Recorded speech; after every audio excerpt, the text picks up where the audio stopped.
잠시 기도하고 말씀 나누겠습니다. 하나님 감사합니다. 귀한 말씀 함께 나누려고 합니다. 은혜의 시간, 또 기쁨의 시간, 하나님 주시는 믿음의 시간이 되어지게 하여 주옵소서. 감사드리며 예수님의 이름으로 기도드렸습니다. 아멘. 오늘 제목은요, 왜 믿어지지 않나요? 라는 제목입니다.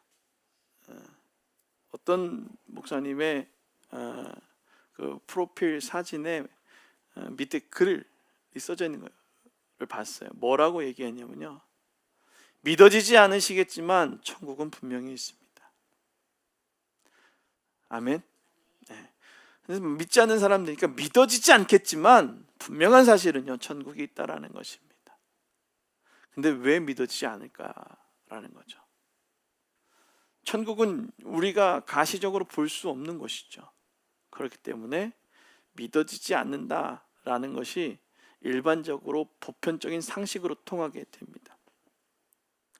사랑하는 성도 여러분, 우리가 어떠한 상식의 필터를 가지고 있느냐, 우리가 어떠한 생각을 가지고 있느냐에 따라서 해석하는 방법이 달라진다는 것입니다. 우리가 읽은 복음서를 보면요, 저자의 직업과 그의 배경에 따라 예수님의 사역을 기록하는 방식이 다릅니다. 여러분, 성경 다 읽어보셨죠? 한 번도 안 읽어보신 분, 겉장과 뒷장 정도는 읽어보셨잖아요. 그렇죠? 성경책. 네, 죄송합니다. 이렇게 실없는 얘기를 해도 웃어주지 않으시고. 다 읽어보셔요. 제발 좀 성경책 읽읍시다. 아멘. 성경을 좀 읽어봐요. 아멘. 아멘. 네. 오늘 마태는 유대 세리 출신이에요. 그래서 그 세리 출신답게 구약과 또 율법의 성취를 대해서 기록하고 있어요. 그리고 마가는 로마인 독자들에게 빠르고 역동적인 사건을 전합니다. 예수님에 대해서 그렇게 막 전하고 있어요. 근데 오늘 누가, 오늘 우리 성경, 우리 주보 뒤에도 보면 안에 이렇게 딱 열어보세요. 본문 배경 해서 누가 뭐예요? 의사 출신, 헬레니즘 문화권 교육을 받은 사람, 바울의 동역자, 뭐 이런 여러 가지 있습니다. 뭐 시대적 배경도 뭐 여기 있고요. 자, 그래요. 이 누가는 의사로서 사회적 약자와 역사적 사건을 주목했다라는 겁니다. 요한, 그는 신학적 영적 깊이로 예수님의 정체성을 드러냅니다. 자, 요한복음 우리 1장 말씀 볼까요? 마태, 마가, 누가, 요한이에요. 요한복음 1장 말씀은 분명하게 예수님의 정체성에 대해서 기록하고 있어요. 뭐라고 이렇게냐 보겠습니다. 1장 1절입니다. 시작. 태초에 말씀이 계시니라. 이 말씀이 하나님과 함께 계셨으니 이 말씀은 곧 하나님이시라. 아멘. 하나님은 말씀이시고 말씀이 태초부터 있었고 그 말씀이 바로 하나님이시다. 뭐예요? 요한은 뭐라고 얘기해요? 예수님의 정체성, 그 하나님의 정체성에 대해서 분명하게 기록하고 있어요. 그 예수님과 함께하고 있었던 예수 그리스도가 이 땅 가운데 왔다라는 사실을 얘기하고 있다는 거예요. 즉 복음은 동일하지만 시선 그리고 관점에 따라서 다양하게 표현하고 있다는 거예요. 이는 긍정적 다양성이다라고 말할 수 있는 거예요.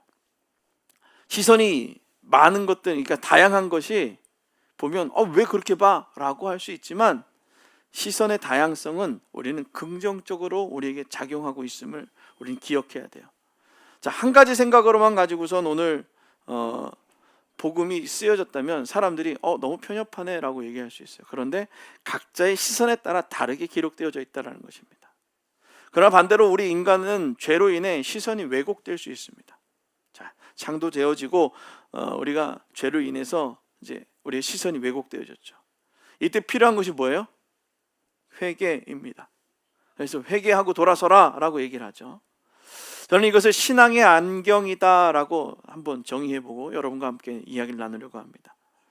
믿음은 세상을 바라보는 안경이고 또 회개는 그 안경이 잘못되었음을 깨닫고 바꾸는 거예요. 내가 쓰고 있는 안경이 도수가 잘못되어 있음을 알고 어떻게 해요? 바로 된 안경으로 교체되고 있는 거예요. 그것이 우리의 회개의 시작이죠. 예수 없는 안경에서 예수 있는 안경으로 바뀔 때 세상은 달리 보여지게 됩니다. 사랑하는 성도 여러분, 오늘 우리는 어떤 안경으로 세상을 바라보고 계십니까? 오늘 누가복음 15장 1절에 보면 모든 세리와 죄인들이 말씀을 들으러 가까이 나아오니 라고 얘기하고 있어요. 여기에서 주목할 점은 사람들이 스스로 의지로만 나온 것이 아니라는 사실을 기억해야 합니다.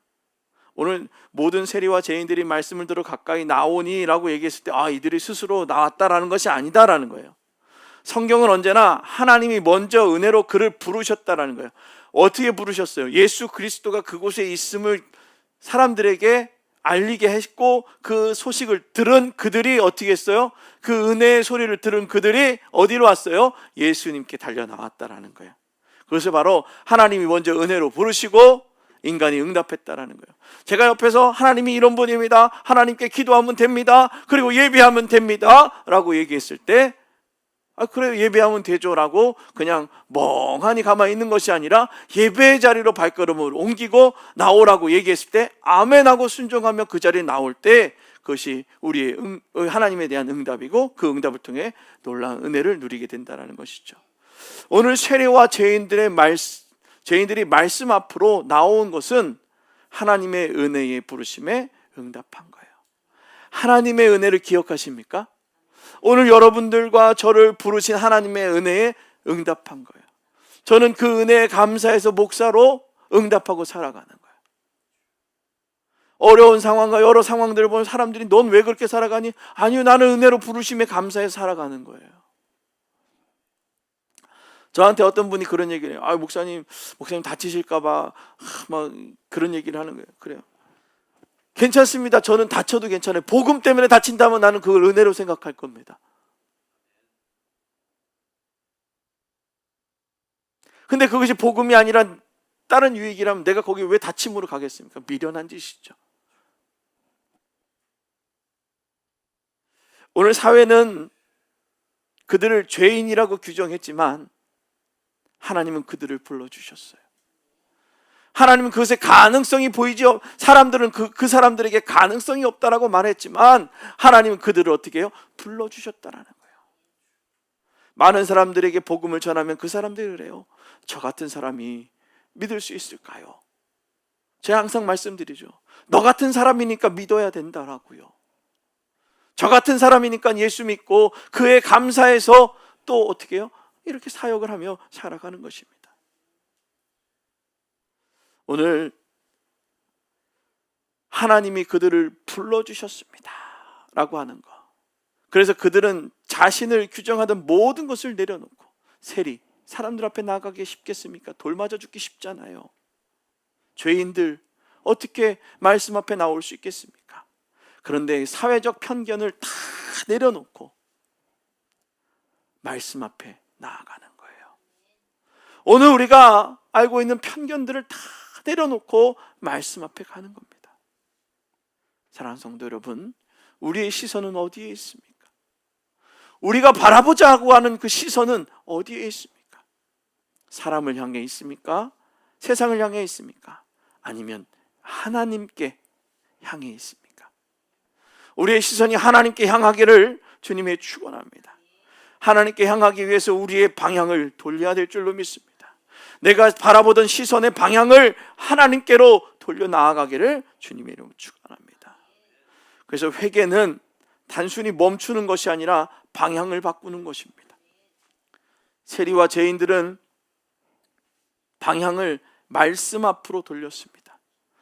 오늘 우리가 요한복음 1장 1절의 말씀을 읽으면서 누구 앞으로 갔다고 했어요? 하나님 앞에 갔다라는 것입니다.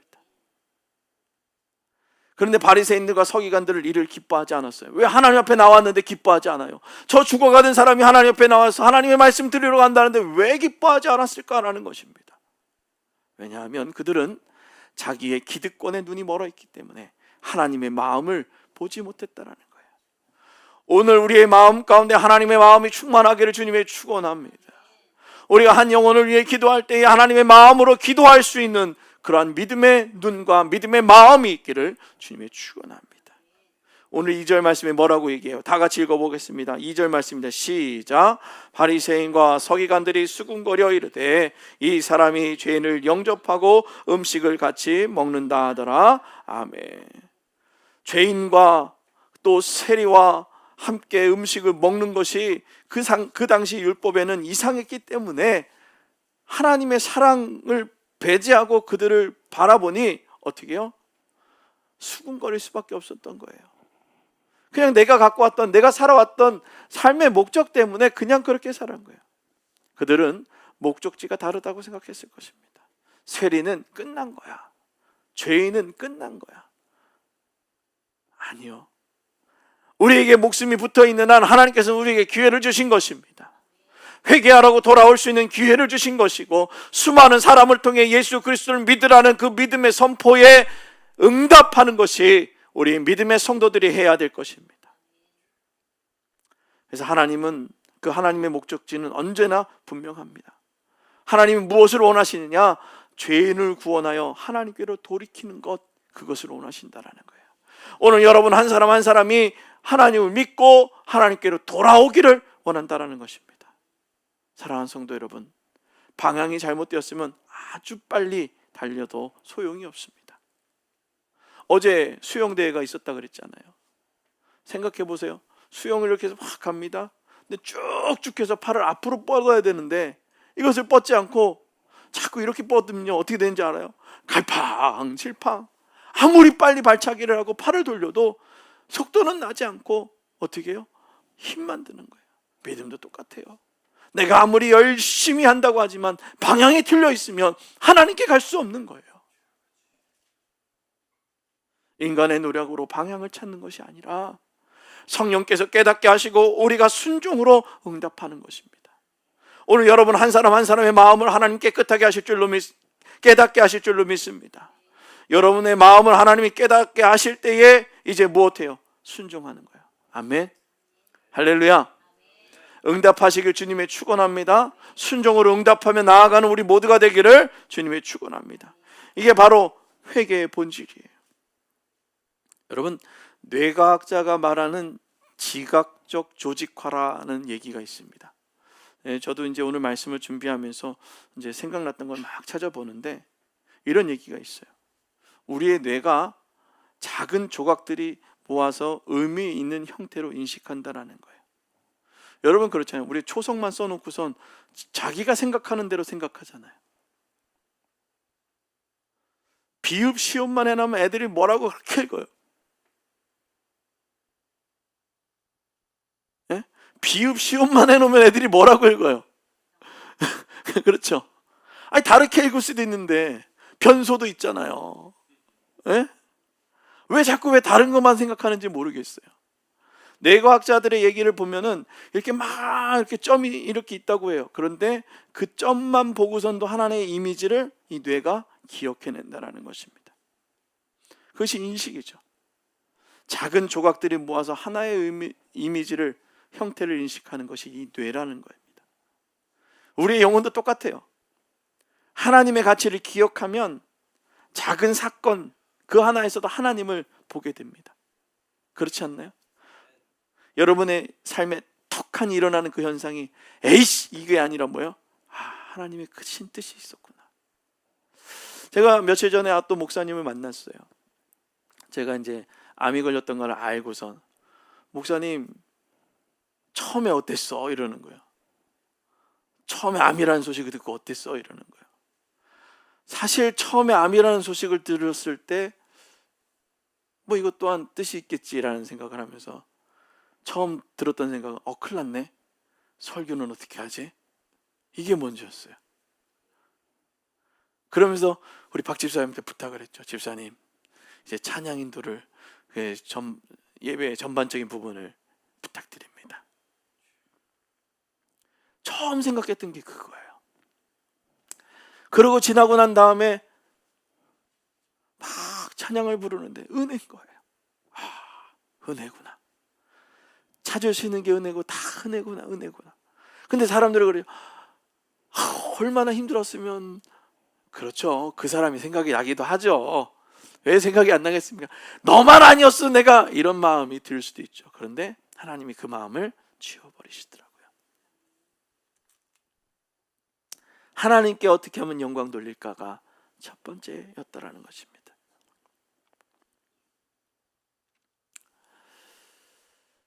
작은 사건 하나에도 하나님의 뜻을 기억하는 것, 그것이 우리에게 필요한 것입니다. 그러나 죄는 하나님의 가치를 잊게 만듭니다. 불평과 불만, 또 자신의 속해 있는 상황에 이렇게 적응해 나가는 것이 아니라 그냥 막 불만스러운 얘기들만 해나가는 거죠. 오늘 예수님은 잃어버린 양의 비유를 통해 하나님의 마음을 보여주십니다. 잃은 양을 찾을 때까지 찾아다니지 않겠느냐? 찾으면 기뻐하며 어깨에 메고 돌아와 친구와 이웃을 불러 함께 기뻐해달라. 잃어버린 양을 찾았다 하지 않겠느냐? 이와 같이 하늘에서는 회개할 필요가 없는 의인 99보다 회개하는 죄인 한 사람으로 더 기뻐한다. 오늘 말씀에 그렇게 기록하고 있습니다. 여러분, 하나님의 기쁨은 어디에 있겠습니까? 바로 회개하는 한 영혼입니다. 회개하지 않는 이에요. 회개할 필요가 없는 의인 99보다 오늘 여기에서 회개하지 않는 놈들이 아니라 회개하는 그 한 사람, 하나님은 한 사람을 기다리고 계십니다. 한 사람을 찾으시고 그 한 사람을 통해 기뻐하십니다. 제가 전도사를 하고 있다가 개척을 처음 나오는데 그 권사님 한 분이 그런 얘기를 하는 거예요. 전사님, 한 영혼을 사랑하십시오. 그래서 한 영혼만 사랑하면 큰일 나는데 어떡하지? 난 더 많이. 그런데 그 한 영혼을 사랑하는 마음이 뭔지 조금씩 알겠더라고요. 하나님 한 사람을 기다리고 한 사람을 찾으시고 그 한 사람을 통해 기뻐하십니다. 오늘 그 한 사람이 우리가 되기를 주님을 축원합니다. 회개하며 돌아가는 우리들이 되어질 수 있기를 주님을 축원합니다. 여러분, 뉴스 요즘 보면 아이들 얘기, 픽시 자전거 얘기 들어보셨습니까? 네, 저희 보면 픽시 자전거 많이 돌아다녀요. 한때는 묘기 부리는 자전거로 애들이 많이 썼고 뭐 이렇게 했었는데, 이제 애들이 이걸 가지고선 이제 점점 이제 과도한 당을 섭취를 했는지 도로에서 질주하는 아이들이 보게 됩니다. 근데 그 픽시 자전거에 대해서 안 좋다라는 것을 이제 인터뷰한 내용을 얘기하는데, 그 인터뷰한 친구가 픽시 자전거 대회에서 1등 했던 친구예요. 그 친구 하는 얘기가 자기가 제동하고 싶은 자리에서 제동이 안 된다라는 거야. 아무리 열심히 제동을 하려고 저기서부터 제동하자라고 해서 제동을 걸어도, 아무리 슬라이딩을 해서 걸어도 안 된대요. 저게 못 쓴다라는 거예요. 오늘 브레이크가 없어서 멈추지 못하면 바로 뭐예요? 사고가 나는 거예요. 아무리 내가 잘할 수 있다라고 하지만 내가 원하는 때에 원하게 쓸 수 없는 거예요. 브레이크가 있는 차도 어때요? 과속을 하게 되면 어때요? 내가 원하는 자리에서 제동이 돼요? 안 됩니다. 우리 인생도 그래요. 내가 멈추고 싶을 때 멈춰지지 않는다라는 거예요. 욕심과 죄악 속에 달려가면 멈추지 않고 결국은 파멸로 나아가게 됩니다. 우리가 여기서 또 알아야 될 것은, 자 그러면 그럼 멈추면 되잖아요. 멈추면. 근데 멈춘 자체가 회개가 아니다라는 거예요. 나 멈췄어요. 멈춤 자체가 회개가 아니에요. 멈춤은 회개로 나가는 출발점이다라는 거예요.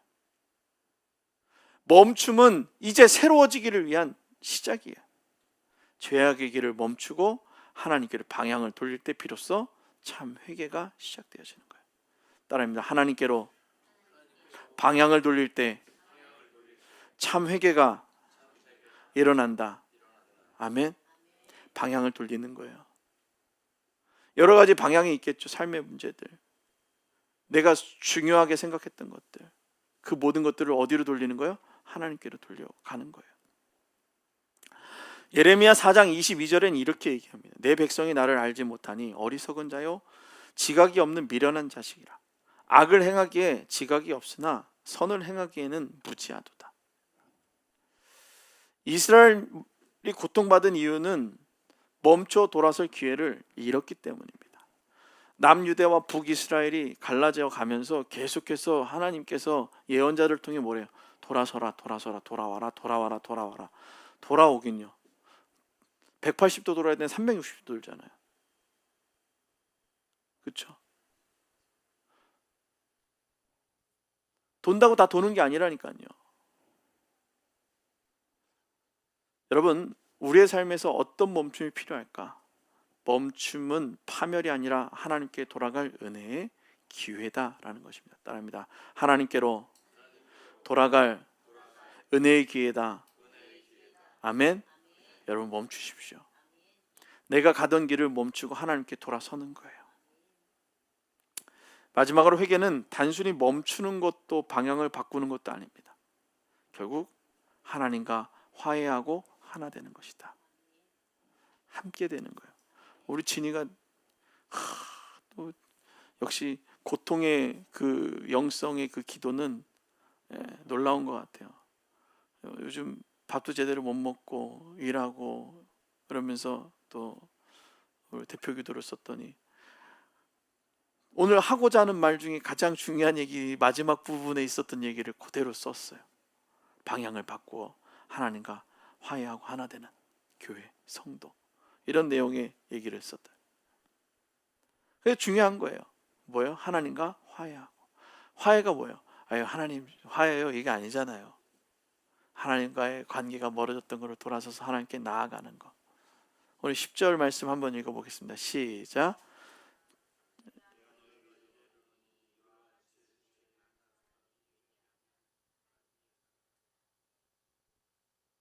아멘. 오늘 10절 말씀에 죄인 한 사람이 회개하면 하나님의 사자들 앞에서 기쁨이 된다라고 얘기하는 거예요. 오늘 우리가 알고 있는 회개, 메타노니아라는 이 단어 너무나도 이제 자주 써서 이제 좀 아시겠죠. 메타노니아는 마음과 생각을 바꿔 하나님께 돌아가는 것을 뜻합니다. 그런데 에피라는 전치사가 나와요. 오늘 여기서는 전치사 에피로 썼는데 이는 가까이 뭐뭐 위에 뭐뭐를 향하여라는 뜻을 쓰고 있어요. 그러면 오늘 여기서 얘기하는 것은 뭐냐면 회개란 하나님께 가까이 다가가서 그분과 뭐 하는 거예요? 연합하는 것을 말하는 거예요. 함께 하는 것을. 아멘. 오늘 그렇게 함께 하기를 주님 축원합니다. 가까이 나아가기를 축원합니다. 아멘. 정말 하나님께로 돌아가는 것, 그 사실 기억하시길 주님 축원합니다. 하나님은 멀리 계신 분이 아니에요. 우리가 방향을 돌리면 곧바로 그분의 품으로 돌아갈 수 있습니다. 주님이 얘야 나 좀 봐봐 등 뒤에서 계속 부르는데 어디 계세요? 어디 계세요? 아니 잠깐 나를 봐 돌아봐 이랬더니 어딜요? 어떻게 해야 돼요? 바로 돌아야 되는 거예요. 하나님 앞으로 바로 돌아간다. 그렇다면 왜 우리는 믿어지지 않을까라는 거죠. 자, 이렇게 하나님께 나아갑시다라고 얘기를 했는데 근데 왜 우리가 안 믿어질까요? 그렇죠? 믿지 못하는 사람들 많잖아요. 예수님 계십니다. 천국이 있습니다. 하나님 믿읍시다. 그 하나님이 놀랍게 역사합니다. 기도하면 악한 것이 떠나가고 아팠던 것들이 다 낫고 그 성경에 나온 그대로의 역사가 지금도 일어나고 있는데 왜 믿지 못하냐라는 거예요. 복음 중에서는 이렇게 얘기해요. 믿음은 전적으로 하나님의 은혜다라는 겁니다. 따라합니다. 믿음은 전적으로 하나님의 은혜입니다. 아멘. 그 은혜에 어떻게 해요? 내가 응답하는 거예요. 내가 방향을 돌리는 거예요. 아멘. 그렇게 돌려 나아가길 주님 축원합니다. 근데 우리가 죄로 인해서 하나님께 가까이 가지 않으면 은혜를 누리지 못하는 거예요. 가까이 가려고 하지 않죠. 우리가 캄캄한 데 있다가 형광등을 탁 켰어요. 불을 켰어요. 그럼 어떻게 해요? 안 보여. 그러면서 어떻게 해요? 눈 가리잖아요. 이불을 푹 쓰잖아요. 누가 불을 켰어? 빛으로 나가는 것이 그렇다라는 거예요. 그런데 그 아픔을 잠깐 딛고 그것을 적응해서 그 앞에 나가면 어떻게 해요? 너무 잘 보이고 좋잖아요. 맨날 더듬더듬 거리고 살아가던 그것에 어떻게 해요? 환하게 보이니까 정확하게 내가 무엇을 할지를 알게 되어지는 것입니다. 그래서 우리는 은혜로 주어진 초청 앞에 응답해야 됩니다. 방향을 돌리고 멈추고 하나님께 가까이 나가는 거예요. 방향을 돌려라 그러면 뭐라 그래요? 이렇게까지 돌려야 됩니까? 이렇게 얘기하는 거예요. 사랑하는 축복교회 성도 여러분, 이제 우리 안경을 바꿉시다. 세상을 왜곡되게 보던 그 안경을 벗고 예수님 안으로 세상을 바라봅시다. 예수님이라는 안경으로 이제 세상을 바라보며 나아갑시다. 오늘 이 자리에 모든 성도들에게 회개의 길 위에서 하나님과 동행하며 하나님께 기쁨이 되는 자녀들이 되기를 주님의 축원합니다. 우리 이 시간